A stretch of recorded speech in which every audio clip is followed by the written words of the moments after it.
आज की वीडियो में बात होगी ऑब्सेसिव कंपल्सिव डिसऑर्डर ओसीडी की। और ये जो टॉपिक है इसके बारे में मेरा पर्सनल ओपिनियन ये है, मुझे लगता है कि 90% जो हमारी पब्लिक है उसको नहीं पता कि ओसीडी है क्या। मुझे लगता है कि ऑटिज़म, एडीएचडी, इन लफ्ज़ों को कुछ हद तक अब लोग जानते हैं, लोगों ने सुना हुआ है, कुछ हद तक लोगों को पता है।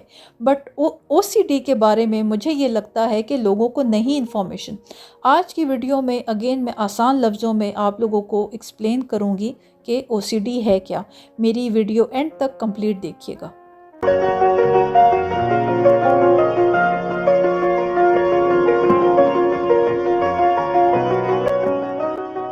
बिस्मिल्लाहिर्रहमानिर्रहीम। तुर्की से अस्सलाम वालेकुम। मेरा नाम है Maliha Arif. Welcome to my YouTube channel. Viewers, आज की वीडियो का टॉपिक बहुत इंपॉर्टेंट है। मैं हर वीडियो के स्टार्ट में कहती हूँ इस टॉपिक के लिए मैं क्यों कह रही हूँ, मैं थोड़ा एक्सप्लेन कर देती हूँ। आज की वीडियो में जो मैं आप लोगों को ओसीडी के सिम्टम्स शेयर करूँगी, वीडियो एंड होने के बाद आप लोग जब कंप्लीट वीडियो देखेंगे तो आप लोग ज़रूर सोचेंगे और आप लोग को आइडिया होगा कि हम लोगों ने ओसीडी के सिम्टम्स अपनी सराउंडिंग में, अपने किसी रिलेटिव, किसी फैमिली मेम्बर, किसी दोस्त में देखे और हम लोगों ने उसको एक नज़रअंदाज कर दिया कि ये किसी की पर्सनैलिटी या किसी की आदत हो सकती है और हमने प्रॉपर ध्यान तवज्जो नहीं दिया। ये आज का जो मेरा टॉपिक है ये पेरेंट्स के लिए बहुत ज़्यादा इम्पॉर्टेंट है।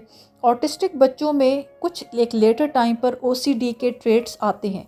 मेरे बेटे अमाद में क्या क्या ओसीडी के सिम्टम्स मुझे नज़र आए, मैं लेटर वीडियोस में आप लोग के साथ शेयर करूंगी। बट आज की वीडियो में सबसे पहले समझने की ये ज़रूरत है कि ओसीडी है क्या। मेरी वीडियो एंड तक कंप्लीट देखिएगा। मेरी हर मुमकिन कोशिश होगी कि मैं आसान लफ्ज़ों में हमेशा की तरह समझाने की कोशिश करूं कि असल में ये ओसीडी है क्या। अभी तक आप लोगों ने मेरी इस वीडियो को लाइक नहीं किया तो लाइक का बटन दबा दें। मेरे चैनल को सब्सक्राइब करना ना भूलें। आखिर में नोटिफिकेशन का बटन दबा दें ताकि मेरी नई आने वाली वीडियो सबसे पहले आपको मिले।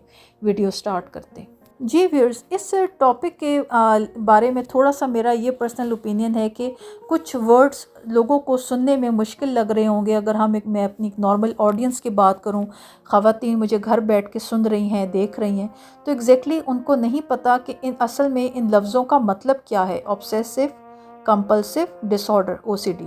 तो मैं थोड़ा सा कोशिश करूँगी कि आसान लफ्ज़ों में समझाऊँ। सबसे पहले हम डिसऑर्डर की बात कर लें। जब कभी हम वर्ड या लफ्ज़ डिसऑर्डर सुने तो उसका मतलब है ख़राबी, किसी भी तरह की कोई प्रॉब्लम। अब हम इसकी बात कर लेते हैं ऑब्सेसिव या एक ऑब्सेशन होना। ऑब्सेशन बेसिकली आसान लफ्ज़ों में अगर मैं समझाऊं तो किसी भी सोच या किसी भी ख्याल का हमारे दिमाग पर हावी हो जाना। उर्दू में अगर हम इसको कहें, ट्रांसलेट करें तो एक जुनून की हद तक, एक जुनूनी कैफियत, एक सोच या ख्याल का बहुत एक हमारे दिमाग पर हावी होकर बहुत हमें जकड़ लेना, ये ऑब्सेशन है, एक ऑब्सेसिव बिहेवियर है। अब अगर हम दूसरे वर्ड कंपल्शन या कंपल्सिव बिहेवियर की बात करें, कोई भी ऐसी एक्शन या कोई भी ऐसा काम जो हम मजबूरी में बाय फोर्स करें, जो हम ना चाहते, मतलब हमारी खुद की विल पावर हो, हमारे इख्तियार में ना हो, हमें मजबूरी में कोई काम करना पड़े, वो एक कंपल्शन या एक कंपल्सिव बिहेवियर है। इसको हम उर्दू में अगर ट्रांसलेट करें कंपल्शन को तो हम इसको कहेंगे मजबूरी। ऑब्सेशन का मतलब जुनून है, कंपल्शन का मतलब मजबूरी है।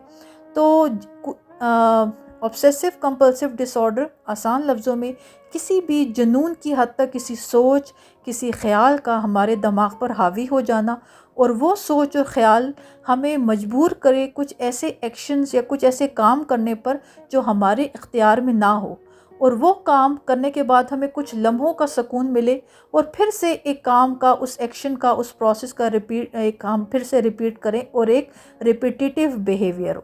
तो आसान लफ्ज़ों में ये ओसीडी ऑब्सेसिव कंपल्सिव डिसऑर्डर है। ऑटिज़म, एडीएचडी की तरह ये भी एक मेंटल स्टेट, एक मेंटल कंडीशन होती है। तो ओसीडी अगर हम बात करें, ये मोस्टली 10 से 14 साल के बच्चों में डायग्नोस हो जाता है, नज़र आना शुरू हो जाता है। इसकी जो ओसीडी की एक डायग्नोस एज है एवरेज, वो है 10 से 14 साल। जहाँ तक इसकी एज 10 से 14 साल है, हम लोगों को बच्चों में, मैं अपने जो मेरी ऑडियंस है, पेरेंट्स हैं, मैं उनसे बात कर रही हूँ कि हमारे बच्चों में 10 से 14 साल की एज तक हमें ये सिम्टम्स OCD के नज़र आना शुरू हो जाते हैं। मेरा बेटा अम्माद इस टाइम राइट नाउ 11 साल का है। और अगर हम OCD को और आगे फर्दर एक्सप्लेन करें, मैंने बात की थी ऑटिज़म स्पेक्ट्रम है, ADHD स्पेक्ट्रम है, सेम गोज़ OCD भी स्पेक्ट्रम है। स्पेक्ट्रम मैंने प्रीवियस वीडियोस में बार बार एक्सप्लेन करती रही हूँ। स्पेक्ट्रम का मतलब ये है कि आपको डिफरेंट रेंज और वैरायटी मिलेगी या डिफरेंट टाइप्स मिलेंगी। एक तरफ हम OCD की बात करते हैं जहाँ पर एक चीज़ का तकरार होना, रिपीटेटिव थॉट्स होना, ये टाइप है OCD की। दूसरी तरफ एक ऑब्सेशन की हद तक हम लोगों की थॉट्स हमें कुछ काम करने पर मजबूर करती हैं, जिसकी वजह से हम नॉर्मल ज़िंदगी नहीं गुजार पाते। ये एक टाइप हो गई जहाँ पर एक एक्सट्रीम ऑब्सेशन की वजह से एक इंसान डिफरेंट ऑब्सेशन एक्सपीरियंस कर रहा है, जिसकी वजह से वो अपनी नॉर्मल ज़िंदगी नहीं गुजार पा रहा। और ये जो टाइप है, ये जो स्टेट्स हैं, ये आती जाती रहती हैं वेव्स की तरह। ऐसा नहीं होता कि थ्रू आउट लाइफ में ये स्टेट प्रिवेल करती है। There are few days and few times कि ये हम लोगों को ये सिम्टम्स नज़र आते हैं, एंड कुछ डेज़ कुछ टाइम्स ऐसे होते हैं कि हमें नहीं पता चलता।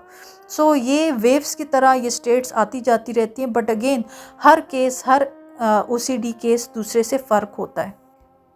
अगर मैं फर्दर OCD को एक्सप्लेन करूं तो OCD को बेसिकली 4 ग्रुप में, 4 फैक्टर्स में डिवाइड किया जाता है। नंबर 1 सबसे पहले आता है सिमेट्री। मैं नीचे स्क्रीन पर आप लोगों को मेंशन कर दूंगी। नंबर 1 पे आता है सिमेट्री। दूसरी जो फैक्टर है वो है फॉरबिडन थॉट्स।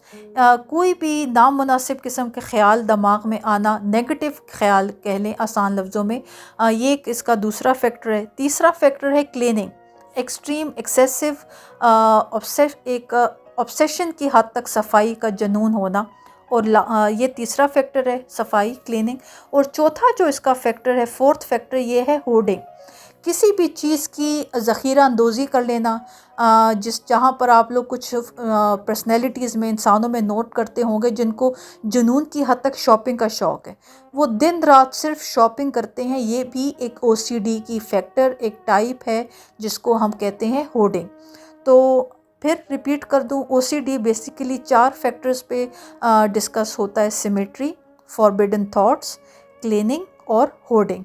इन फैक्टर्स को वन बाय वन मैं एक्सप्लेन करती हूँ। ये जो 4 फैक्टर्स मैंने एक्सप्लेन किए, symmetry, forbidden thoughts, cleaning and hoarding, कुछ इंसानों में, कुछ लोगों में आपको एक फैक्टर नज़र आएगा और कुछ सिचुएशंस पे आपको कॉम्बिनेशन, मिक्स मिलेगा फैक्टर्स का। मतलब फॉर एग्ज़ाम्पल, एक इंसान हो सकता है कि उसको सिर्फ OCD की एक सिमेट्री की प्रॉब्लम हो, वो फेस कर रहा हो अपनी लाइफ में।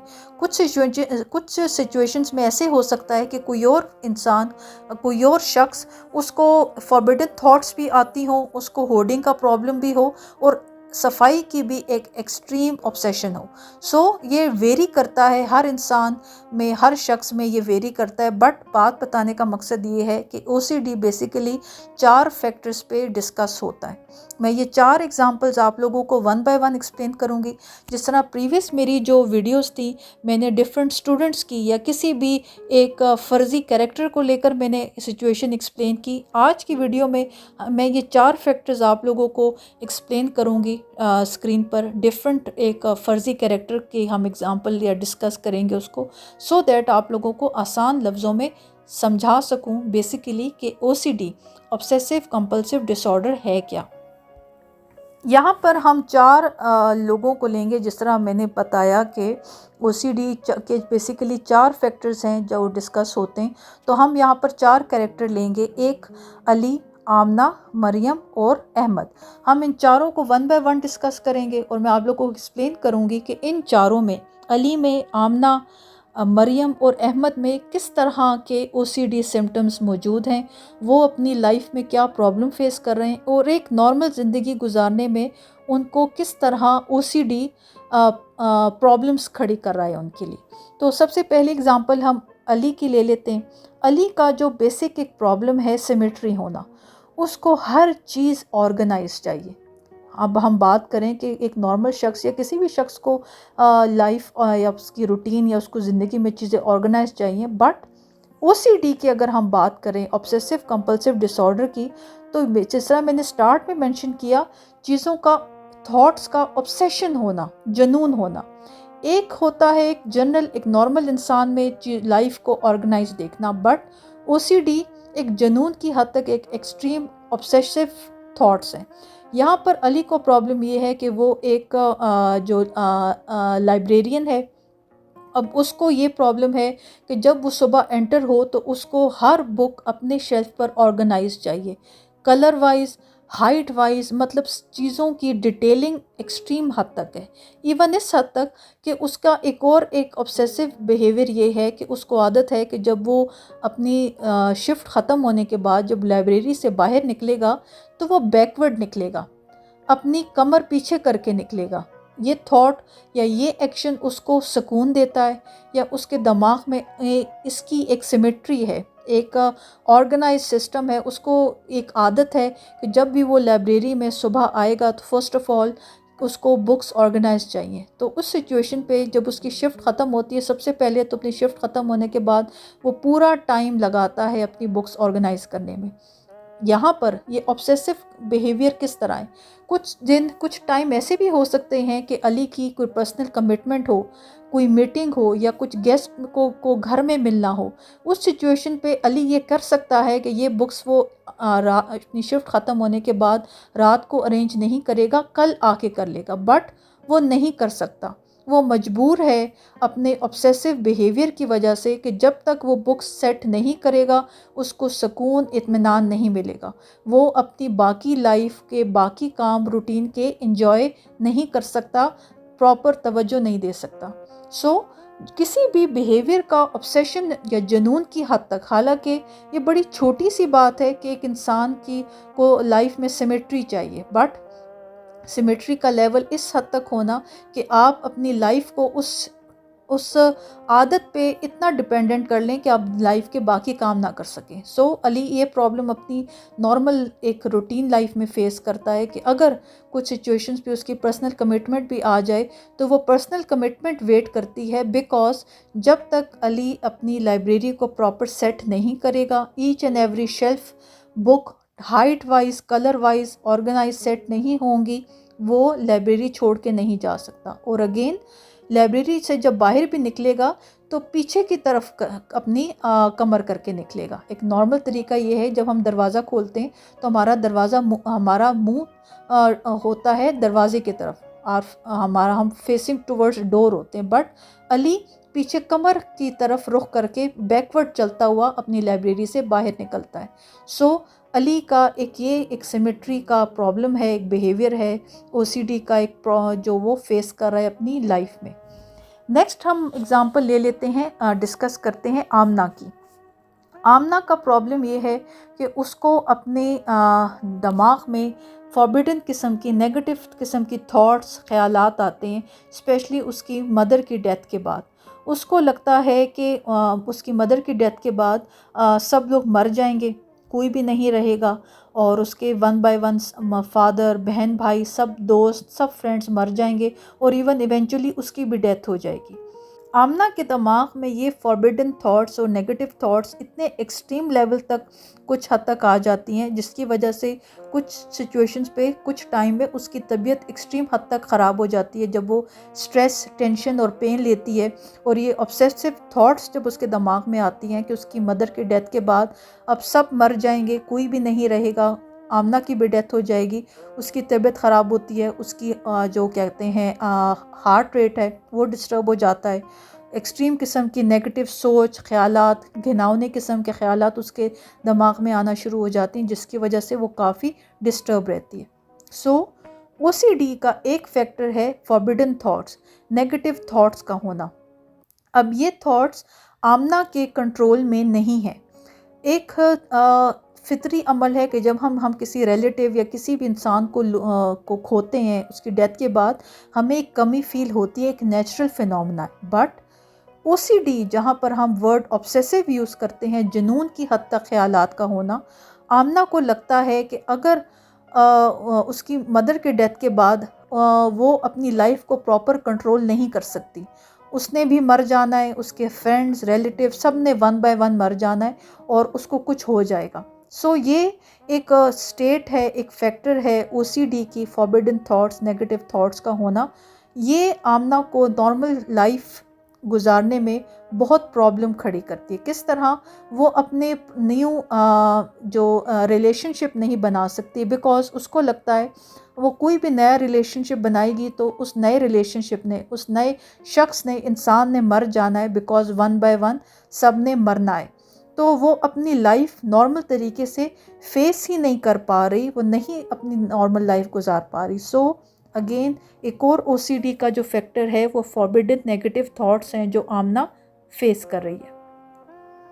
थर्ड एग्ज़ाम्पल हम ले लेते हैं जहां हम डिस्कस करेंगे मरियम को। मरियम को जो ऑब्सेशन है वो है एक्सट्रीम जुनून की हद तक सफाई का। उसको लगता है कि वो कोई भी चीज़ टच करती है तो उसके हाथों पे जरासीम आ जाते हैं और वो दिन में 50-100 दफ़ा अपने हाथ धोती है। उसको उसके कंट्रोल में नहीं है, और जब वो हाथ धोती है जो एक लम्हे भर का उसको सुकून मिलता है वो फिर रिपीटिशन होती है और वो फिर से बार बार हाथ धोती है। इवन इस हद तक कि कुछ डेज़ और कुछ टाइम पे जब वो 50 दफ़ा हाथ धोती है अपने, तो उस 50 दफ़ा हाथ धोने के बाद वो साबुन से अलग अपने हाथ धोती है। सो एक नॉर्मल एक इंसान की फितरत होना, सफाई पसंद करना, अपने सराउंडिंग, अपने इर्द गिर्द हर जगह हर चीज़ को साफ़ सुथरा रखना, ये एक अलग बात है। बट एक इंसान का जुनून की हद तक हर चीज़ को साफ़ करना, फॉर एग्ज़ाम्पल आपके कोई घर में कोई गेस्ट आते हैं, कुछ मिलने के लिए आते हैं, और वो गेस्ट या वो जो भी कोई घर में मिलने के लिए आता है, वो उसके घर की जो जो चीज़ को टच करता है वो हर चीज़ को 100 दफ़ा 50 दफ़ा साफ़ करती है, बिकॉज़ उसको लगता है कि हर चीज़ में जरासीम जर्म्स आ गए। तो उसकी लाइफ नॉर्मल तरीके से नहीं गुज़र पा रही और नहीं गुज़र सकती, बिकॉज़ उसके दिमाग में जुनून की हद तक ऑब्सेसिव एक थॉट्स हैं सफाई के लिए। वो एक नॉर्मल तरीके से सफाई को नहीं देखती।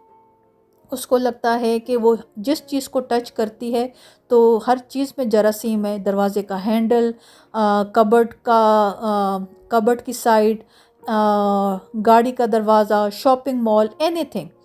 तो ये एक अगेन प्रॉब्लम है जो मरियम फेस कर रही है, और अगेन ये बहुत ही इम्पॉर्टेंट फैक्टर है ओसीडी का, जो आपको सराउंडिंग में अपने जो लोग मेरी वीडियो सुन रहे हैं, आपको सराउंडिंग में अपनी लाइफ में कुछ ऐसे केसेस मिलेंगे जिन लोगों को एक्सट्रीम लेवल पर, ऑब्सेसिव लेवल पर सफाई का जुनून होता है। सो ये जो आदत है ये लोगों को नॉर्मल ज़िंदगी गुजारने लोग नहीं गुजार सकते अपनी इस आदत की वजह से। सो इसको हम आदत भी नहीं कहेंगे, जिस तरह मैंने कहा एक ऑब्सेसिव, एक जुनून की हद तक का एक सोच ख्याल है। मरियम किसी चीज़ को टच करती है, उसको लगता है जरासीम लग गए हैं, वो 50 दफ़ा अपने हाथ धोती है, साबुन से अलग धोती है, और हर दफ़ा सफाई अपने हाथ धोने के बाद उसको एक कंफर्ट फ़ील होता है, एक सुकून फ़ील होता है, और फिर से वो रिपीटिशन करती है, तकरार करती है। बार बार चीज़ों का रिपीट करना, तकरार करना, ये ओसीडी का एक सिम्टम है। और जो मेजर फैक्टर है इसका क्लीनिनेस, जुनून की हद तक सफाई का जुनून होना, ये मरियम अपनी लाइफ में फेस कर रही है। वो अपनी नॉर्मल ज़िंदगी नहीं गुजार पा रही। यहाँ पर हम लास्ट फैक्टर डिस्कस करते हैं, हम बात करते हैं अहमद की। अहमद को जो प्रॉब्लम है वो है होर्डिंग का। उर्दू में हम इसको कहेंगे ज़ख़ीरा अंदोज़ी। ज़ख़ीरा अंदोज़ी किस तरह, कुछ आप लोग अपनी सराउंडिंग में कुछ लोगों को देखेंगे, स्पेशली ख़वातीन में, जहाँ पर एक एक्सट्रीम किस्म का एक शॉपिंग का क्रेज़ होता है। मतलब जब तक एक तो नॉर्मल एक बिहेवियर है, हर ख़ातून का एक हैबिट है, एक एक एक एक एक, एक रिलैक्स एक इंटरेस्ट होता है कि वो शॉपिंग ख़वातीन पसंद करती हैं। बट होर्डिंग की हद तक, एक्सट्रीम हद तक एक सोच का ख़्याल का होना, अहमद को लगता है कि वो अपनी चीज़ें खो देगा, वो चीज़ें लूज़ कर देगा, उसकी चीज़ें गुम जाएंगी, उसकी चीज़ें मिसप्लेस हो जाएंगी। उस एंजाइटी में, उस स्ट्रेस और टेंशन में वो चीज़ें इकट्ठी करता रहता है, वो चीज़ें इकट्ठी करता है। और अगर वो ये उसके कंट्रोल में नहीं है, इवन कुछ चीज़ें डिफरेंट क्वांटिटीज़ में मिलेंगी, एक चीज़ आपको ज़्यादा क्वांटिटी, ज़्यादा नंबर में मिलेंगे, जस्ट बिकॉज अहमद को लगता है कि अगर कोई एक चीज़ गुम जाएगी, मिसप्लेस हो जाएगी, तो उसका सब्स्टिट्यूट उसके पास होना चाहिए। तो होर्डिंग की अगेन एक फोर्थ फैक्टर है ओसीडी का। इवन इस हद तक कि अहमद ने अपने घर में जो जो चीज़ें इकट्ठी की हुई हैं, जब वो घर से बाहर निकलता है तो हर चीज़, दरवाजे, हर सब कुछ लॉक करके निकलता है। बट उसके दिमाग पे एक ऑब्सेसिव थॉट्स का होना, जब वो गाड़ी में बैठता है उसको लगता है कि शायद मैंने दरवाज़ा लॉक किया है पर खिड़की खुली रह गई है, और खिड़की खुली रह गई है तो कोई चोर आ जाएगा, उसकी चीज़ें ले लेगा, उसकी चीज़ें गुम जाएंगी, उसकी चीज़ें मिसप्लेस हो जाएंगी, और वो मजबूर होकर फिर जाकर गाड़ी से उतरकर पहले विंडोज़ देखता है, फिर दोबारा डोर के लॉक को चेक करता है, और एक दफ़ा, दो दफ़ा, तीन दफ़ा, चार दफ़ा बार बार दरवाजे के, विंडोज़ के लॉक को चेक करना, सो दैट उसके अंदर का जो ये ऑब्सेसिव बिहेवियर है कि उसकी चीज़ें गुम जाएंगी, चोरी हो जाएंगी, मिसप्लेस हो जाएंगी, इस आदत पे एक तरफ तो वो रिपीटेटिव बिहेवियर पे एक ही काम बार बार करता है, लॉक्स को बार बार चेक करना, हर आधे घंटे बाद, हर 15 मिनट बाद, बार बार रिपीटेड एक चीज़ का, एक सोच का एक रिपीटेटिव बार बार आना, इस ख्याल का बार बार आना कि उसने लॉक किया, विंडोज़ या दरवाजे प्रॉपर बंद नहीं किए। और दूसरी साइड पर जहाँ पर उसको है कि उसकी चीज़ें मिसप्लेस हो जाएंगी, वो बल्क में शॉपिंग करता है। वो अपनी नॉर्मल लाइफ क्यों गुजार नहीं पा रहा? बिकॉज चाहते ना चाहते, मजबूरी में, उसकी लाइफ का एक मेजर एक्सपेंस, एक मेजर ख़र्चा उसकी ये हैबिट, इस आदत की वजह से जो उसके कंट्रोल में नहीं है। अगेन ये ओसीडी का अगेन एक बहुत मेजर फैक्टर है जिसको हम होर्डिंग कहेंगे, ज़ख़ीरा अंदोज़ी। जिन लोगों को क्रेज़ी एक्सट्रीम लेवल पर, जुनून की हद तक शॉपिंग का जुनून होता है, ये अगेन ओसीडी की एक टाइप है, सिम्टम है। सो ये 4 फैक्टर्स थे, सिमेट्री, फॉरबिडन थॉट्स, क्लीनिंग और होर्डिंग। अब यहाँ पर एक सवाल होता है, जहाँ पर हम ऑटिज़म पे को भी डिस्कस किया, एडीएचडी पे, कि क्यों ऐसा है कि ओसीडी सिर्फ गिने चुने कुछ लोगों में होता है, सब में नहीं होता? क्यों जिन लोगों में ओसीडी है उसकी रीज़न क्या है? अगेन इसमें जेनेटिक्स बहुत मेजर रोल प्ले करते हैं। इन केसेस में 4 में से एक केस को अगर आप उठाएंगे तो उनके नियर बाय फैमिली मेम्बर में ओसीडी मौजूद होगा, ओसीडी डायग्नोस होंगे। सो सबसे पहला तो जो फैक्टर है वो जेनेटिक्स है। ओसीडी डायग्नोस जो लोग होते हैं उनमें अगर आप 4 केसेस उठा लें तो एक जो केस होगा उसकी अगर आप फैमिली हिस्ट्री देखें तो आपको फैमिली में डेफिनेटली ओसीडी का केस मिलेगा। जहाँ तक जेनेटिक्स की बात हो रही है, इसके साथ साथ जो और मेजर फैक्टर्स हैं वो इन्वायरमेंटल फैक्टर है, चाइल्डहुड ट्रॉमा है, जो ओसीडी को इनिशिएट करता है। चाइल्डहुड ट्रॉमा किस तरह? जिस तरह हमने बात की एक केस में जहाँ पर फॉरबिडन थॉट्स थी कि आमना को कि उसकी मदर की डेथ के बाद उसको भी कुछ हो जाएगा, सब लोग मर जाएंगे, ये एक चाइल्डहुड ट्रॉमा है। इसी तरह इन्वायरमेंटल फैक्टर्स हैं, सफाई का एक्सट्रीम हद तक जुनून होना, स्पेशली पाकिस्तान में रहते हुए अगर किसी को ओसीडी, एक क्लीनिनेस का जुनून है, तो वो तो कहीं बाहर निकलेंगे, गाड़ी का धुआं पड़ेगा तो उनको प्रॉब्लम है, डिस्टर्बेंस है। इन्वायरमेंटल फैक्टर्स, चाइल्डहुड ट्रॉमा भी एक रोल प्ले करते हैं ओसीडी को इनिशिएट करने में, उसको ट्रिगर करने में। साथ साथ अगर हम ओसीडी की ब्रेन एक्टिविटी को डिस्कस करें तो यहाँ पर डॉक्टर्स और जो साइंटिस्ट ने इस पर रिसर्च की है, बेसिकली जो ब्रेन एरिया होता है वहाँ पर जो एरिया थॉट्स को रेगुलेट कर रहा होता है, प्रोसेस कर रहा होता है, उसमें डिसरप्शन होती है, उसमें एक कनेक्शन मिसिंग होता है, जिसकी वजह से जिसके रिज़ल्ट में जो थॉट्स हैं वो शिफ्ट नहीं होती और बार बार उन थॉट्स का रिपीटिशन होता है। तो आसान लफ्ज़ों में ब्रेन के, हमारे दिमाग के जो कुछ एरिया होते हैं, कुछ जो हिस्से होते हैं, वहाँ पे थॉट्स का जो प्रोसेस होना होता है, वो एरिया, वो कनेक्शन डिस्कनेक्ट होता है। इस प्रॉब्लम की वजह से, इस सिचुएशन की वजह से जो थॉट्स हैं, जो ख़यालात हैं, वो प्रॉपर्ली शिफ्ट नहीं करते, वो स्टक हो जाते हैं ब्रेन में, और उसकी वजह से बार बार रिपीटिशन होता है थॉट्स का, बार बार एक तकरार होना। अगर हाथ धोए जा रहे हैं तो सिर्फ एक दफ़ा हाथ धोकर तसल्ली नहीं हो रही, 50 इवन 50 दफ़ा 100 दफ़ा तक बार बार हाथ धोए जाते हैं, बिकॉज़ वो दिमाग को उस प्रॉपर सिग्नल नहीं मिल रहा, प्रॉपर एक सुकून नहीं मिल रहा, एक सिग्नल मैसेज नहीं जा रहा कि हाथ धुल के साफ़ हो चुके हैं।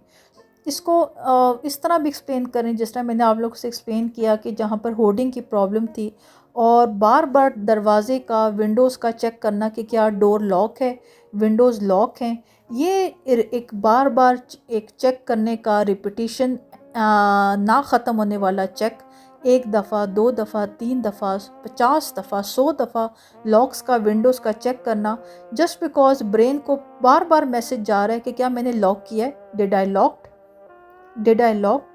तो ये मैसेज प्रॉपर ब्रेन की तरफ ना जाना, एक थॉट्स का जो प्रोसेसिंग एरिया होता है उस कनेक्शन के का प्रॉपर स्टैब्लिश ना होना, बेसिकली ओसीडी में बार बार सिचुएशन पे हमें रिपीटेटिव थॉट्स आती हैं, जो थॉट्स हैं प्रॉपर शिफ्ट नहीं करती और स्टक हो जाती हैं। सो ये ओसीडी की बेसिक आसान लफ्ज़ों में एक एक्सप्लेनेशन है।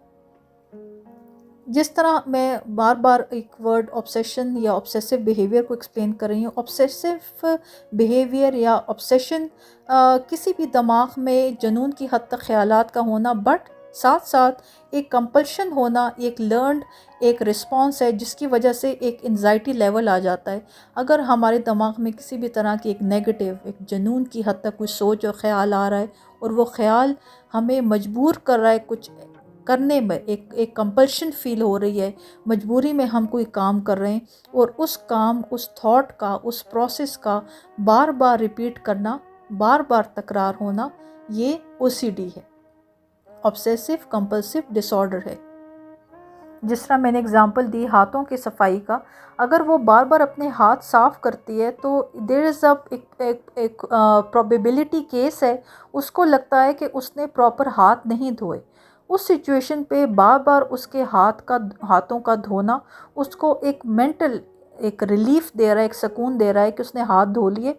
उसने उसके दिमाग पे जो जुनून की हद तक एक सोच आ रही थी कि उसके हाथों पे जरासीम है, उसको हाथ धोने की ज़रूरत है, उसने हाथ धो लिए। अपने दिमाग पे जो एक ऑब्सेसिव बिहेवियर था, जो थॉट्स थी, उसको कंट्रोल कर लिया, बट जो उसको सुकून मिला, अगेन वो प्रोसेस फिर से स्टार्ट हो गया, बिकॉज वो उसको जो छोटे से लम्हों का एक कंफर्ट है वो बार बार इंजॉय करना है। उसके दिमाग को ये सुकून या ये सिग्नल नहीं जा रहा कि उसने 1 दफ़ा या 2 दफ़ा हाथ धो लिए, सो इट्स इनफ। सो दिमाग में ब्रेन एक्टिविटी का, ब्रेन एरियाज़ में एक थॉट्स प्रोसेस का प्रॉपर कनेक्शन ना होना, ये बेसिक मेन प्रॉब्लम है ओसीडी का। ये सिचुएशंस हैं जिसकी वजह से OCD, obsessive compulsive disorder, face किया जाता है।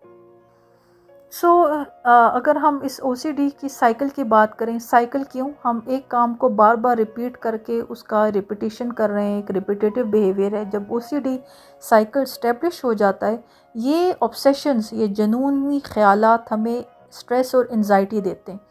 उन स्ट्रेस और एंजाइटी के को फ़ील करते हुए हम जो एक कंपल्शन फ़ील करते हैं, कोई काम करते हैं, कोई एक्शन करते हैं, वो कुछ लम्हों का हमें रिलीफ देता है और फिर से ये प्रोसेस, ये साइकिल स्टार्ट हो जाता है। सो ये ओसीडी साइकिल है, एक्शंस का बार बार रिपीटिशन होना, तकरार होना, ये एक ओसीडी साइकिल है। हमें कुछ लम्हों का रिलीफ मिल रहा है, सुकून मिल रहा है और फिर से हम वो साइकिल, फिर से वो प्रोसेस पॉइंट ज़ीरो से स्टार्ट कर रहे हैं। सो ये जो कंपल्सिव बिहेवियर है जिसकी वजह से हम मजबूरी में कोई भी काम कर रहे हैं, ये एक एक्सट्रीम एक्सेसिव लेवल को टच कर जाता है। हम मजबूरी में शॉपिंग कर रहे हैं, मजबूरी में हाथ धो रहे हैं, मजबूरी में हम अपनी बुक्स को सिमेट्री एक ऑर्गेनाइज करके सेट कर रहे हैं। ये इस एक्सट्रीम एक एक्सेसिव लेवल को टच कर जाता है जिसकी वजह से इंसान अपनी नॉर्मल ज़िंदगी नहीं गुजार पाते। ये एक प्रॉब्लम है जो लोग अपनी लाइफ में फेस करते हैं, बट एक जनरल पब्लिक को इंफॉर्मेशन, एक नॉलेज नहीं है कि ओसीडी है क्या। हम ये जो फैक्टर्स आज की वीडियो में मैं आप लोगों से डिस्कस किए, आप लोग अपनी सराउंडिंग में देखें, आप लोगों को ज़रूर ऐसे केसेस मिलेंगे, बट हम लोग समझते हैं कि ये किसी का पर्सनैलिटी या किसी की आदत हो सकती है और हम प्रॉपर ध्यान नहीं देते। हालांकि इसके लिए भी प्रॉपर मेडिकेशंस मौजूद हैं। इसका प्रॉपर ट्रीटमेंट होता है, ये इलाज हो सकता है, ये प्रॉपर क्योर हो सकता है अगर टाइम पर चीज़ें पता चल जाएं। बिकॉज शुरू में अगर हम किसी इंसान या शख्स की बात करें, उसको आइडिया होता है, शुरू में नहीं उसको पता चलता कि उसको एग्जैक्टली प्रॉब्लम क्या है, वो अपनी लाइफ में क्यों इस तरह की थॉट्स को फील कर रहा है, सोच रहा है, क्यों ये प्रॉब्लम फेस कर रहा है। शुरू में तो उसको पता ही नहीं चलता, पता ही नहीं होता कि ये हो क्या रहा है उसके साथ, जिसकी वजह से वो ख़ुद को ब्लेम करता है कि शायद वो सही इंसान नहीं है या उसको अपनी लाइफ प्रॉपर ऑर्गेनाइज या मैनेज करना नहीं आती। ये सब सिचुएशंस को जानते हुए ये बात सबसे ज़्यादा डिस्कस करने वाली और मालूम होने की ज़रूरत ये है कि हमें इसके लिए डॉक्टर्स को रुजू करने की बहुत ज़्यादा हद तक ज़रूरत है। ये छोटी बात नहीं है। विद एज बढ़ने के साथ साथ ये बहुत एक्सट्रीम लेवल को भी टच कर सकता है, जिसकी वजह से एक इंसान अपनी नॉर्मल एक 24 घंटे का दिन भी नहीं गुजार पाता।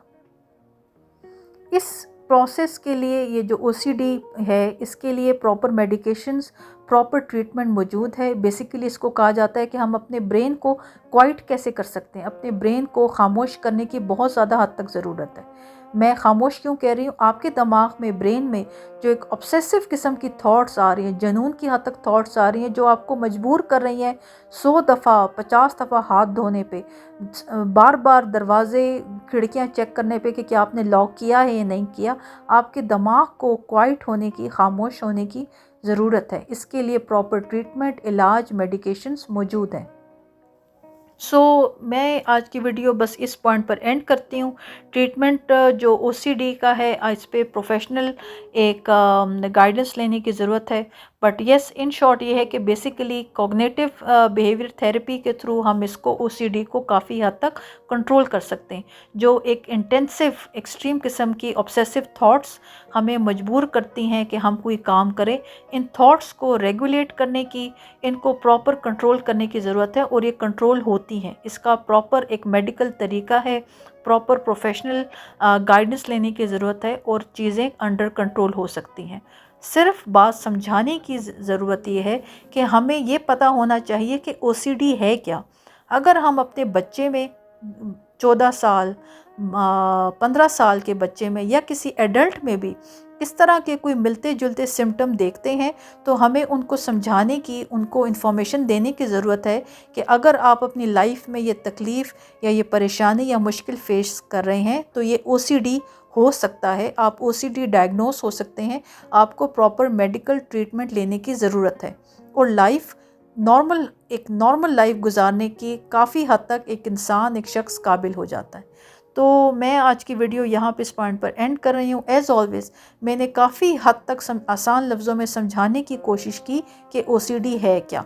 थोड़ा सा नाम सुनने में काफ़ी मुश्किल लगता है, बट अगेन जो सिम्टम्स मैंने आप लोग से डिस्कस किए, 4 factors, symmetry, forbidden, negative thoughts, cleaning और होर्डिंग, ये फैक्टर्स समझने की, जानने की बहुत ज़्यादा ज़रूरत है। हमें पता होगा तो हम आगे किसी की हेल्प कर सकते हैं। मोस्ट इम्पॉर्टेंटली पेरेंट्स की जानने की, समझने की बहुत ज़्यादा ज़रूरत है कि बेसिकली ओसीडी है क्या। तो कमिंग वीडियोस में मैं आप लोगों से डिस्कस करूंगी कि मेरे बेटे में मैंने ओसीडी के कौन कौन से सिम्टम्स देखे और मैंने किस हद तक प्रॉब्लम फेस की। बट अगेन आज की वीडियो यहाँ पर इस पॉइंट पर एंड होती है। मैंने कोशिश की आप लोगों को आसान लफ्ज़ों में समझाने की कि ऑब्सेसिव कंपल्सिव डिसऑर्डर है क्या। मेरी आज की वीडियो आप लोगों को पसंद आई हो, आप लोगों को समझ आई हो, please don't forget to give the thumbs up. Do subscribe my channel and share my content with your friends and family. Thank you so much for watching. See you all in my next video. Allah Hafiz.